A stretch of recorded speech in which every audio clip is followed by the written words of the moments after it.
Doon tayo kay David. Sige. Okay, at si Cynthia.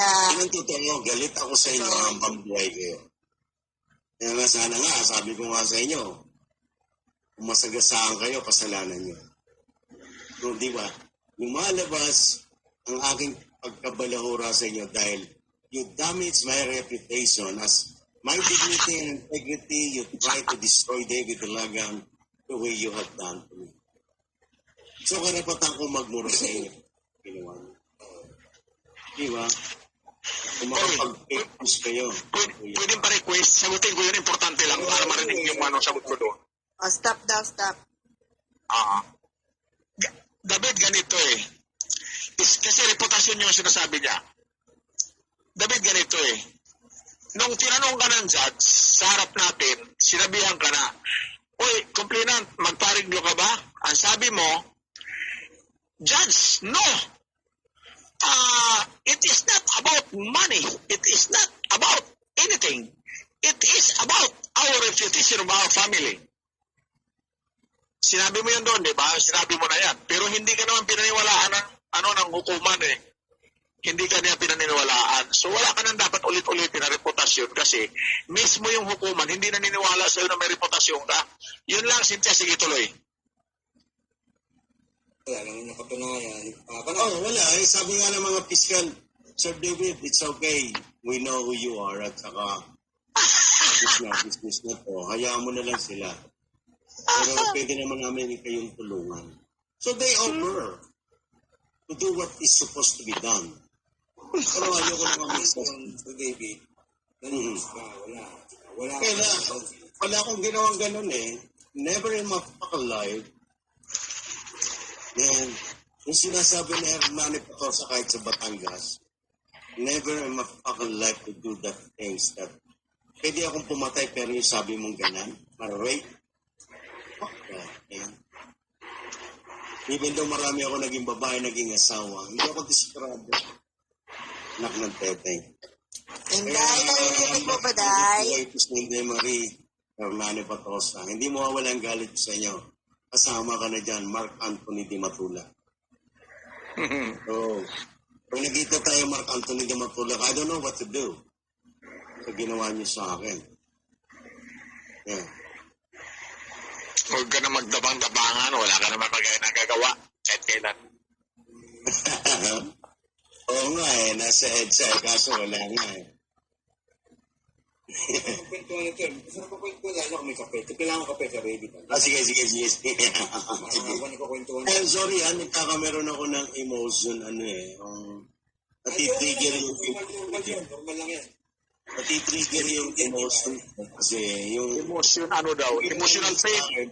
nahiya ako sa asawa. Hindi ko lang marunong mag-English. Well, nag-exist yung case nila eh, na rape ako.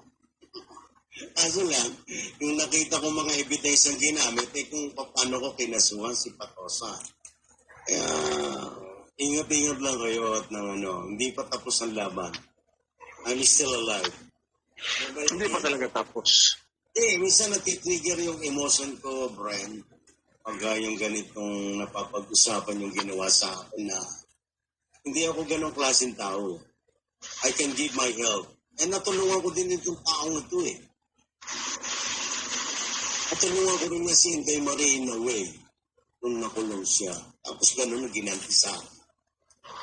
Dahil lang sa 20 or 30,000 pesos. Diba? Alam ko naman ang bahay niyan. Alam ko ba? Nakapunta na ako sa bahay ni Inday Marie. Hindi niya alam. Nakapunta na ako doon. Pero, nakausap ko rin yung anak niya eh. Sorry naman yung anak niya. Pero sabi ko nga sa inyo may kabayaran. Ako, mapagpasensya akong tao eh. Mapagpasensya akong tao. Kaya binantayan ko na si Hernani Patosa sa kanyang kondo na bumaba sa 5th floor for the whole week. Pero hindi siya bumaba. Pero darating din ang araw, babayad din kayo. So, ginawa niyo sa akin. Ginawa niyo sa akin, it's not acceptable eh.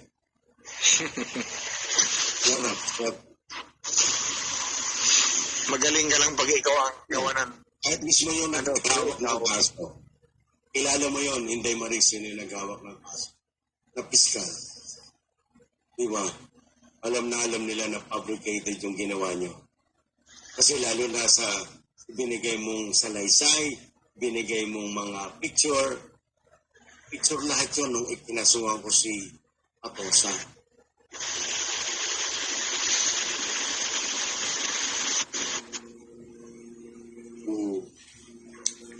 Grabe ka naman, George Stan. Grabe ka na.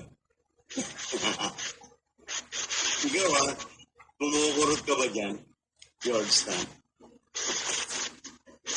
Di mo pag tinuluyan ka sa akin.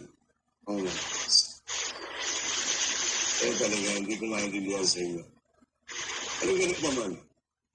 Kung ano man yung mga comment nyo dyan, wala akong pakialam. Kasi di naman ako pumapatol sa mga dami account. Kapag di ko kilala ang tao, why would I encounter anything? Dahil hindi ako matipick off na nagalit ako sa inyo. You could say anything you want. Pero magpakilala lang kayo. Kahit naman sino sa inyo, magpakilala kayo sa akin. Magpakita kayo. Sabihin nyo lang sa akin, what is the purpose? Di ba?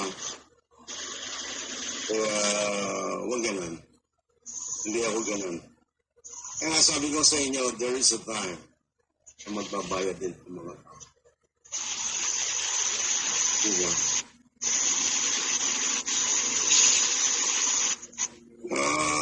I'm still waiting for the time. Ayoko kayong gambalayin this time. Hihintay lang ako ng timing. Kasi sabi ko nga, I still continuing my